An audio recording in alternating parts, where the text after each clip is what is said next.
Adamson's one of those well-respected musicians who's been involved with people like Magazine and Nick Cave and the Bad Seeds. He recently brought out a solo instrumental album on Mute Records called Moss Side Story, which is supposedly for a score for a film which has never been made. Well, I think it's pretty much complete as it is. I started off with the idea of, okay, straight-ahead music for a movie, but what transpired was a series of like sound effect suites and images kind of thrown up from what's going on with itself. So I kind of reached a point where it seemed to be enough that way and felt quite complete when I finished it. Therefore, like a movie would probably change things quite a bit, and I'd probably start to go off in another direction with that. But I'm quite happy with the way it stands in its wholeness. You're not disappointed then in a way that it might not ever be made into a film? Well, not at all, because for me it's kind of been made, you know. The feedback I've had from people is that they listen to it and what summons up images to them of like an actual movie, you know, they do get that from the music, which is like pretty good. I think that's enough.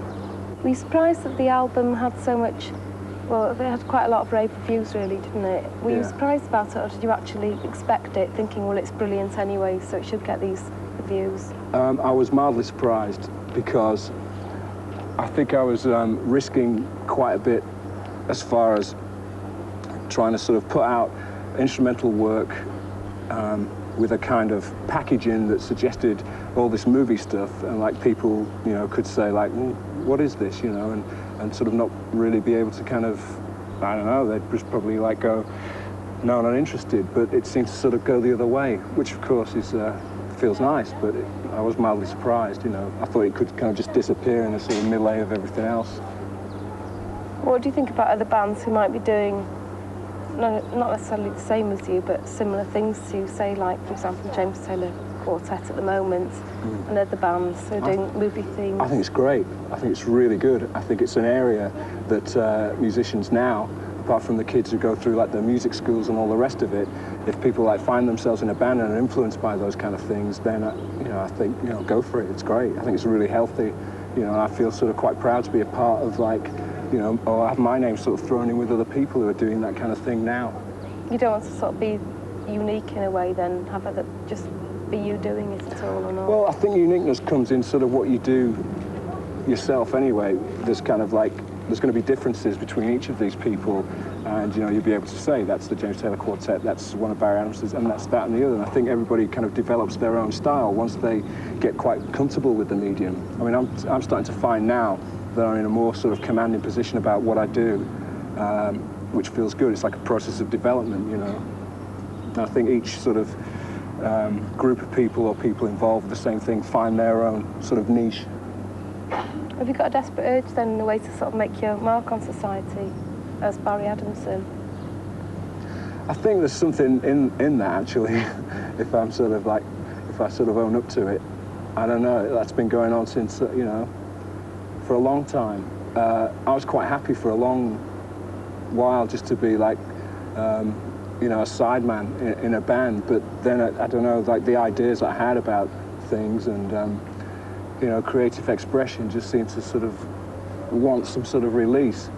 And then I can kind of turn it into like, well, what do I want to do? You know, go down in history as one of the, you know, which is a bit kind of far out for me. You know, I'm quite happy sort of doing what I'm doing. I'm not sort of striving to be, you know, naming lights or anything like that. But if it happens, it happens.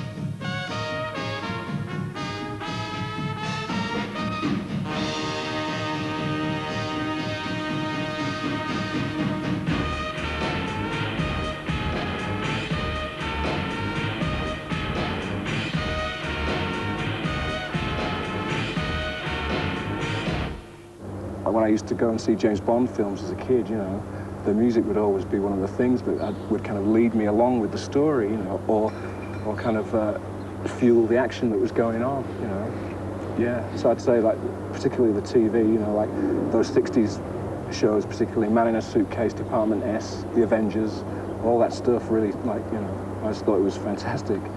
Do you think that you deserve respect because of what you have done in the past, or do you not think it matters at all? I don't know if it's a case of respect for having done what I've done. I think that kind of goes with sort of part and parcel of what I was doing at the time and like how I kind of got to where I am now, sort of thing. And maybe, okay, you can look back and say, oh yeah, that album was really good that you worked on, or that set of records with that group of people was pretty good.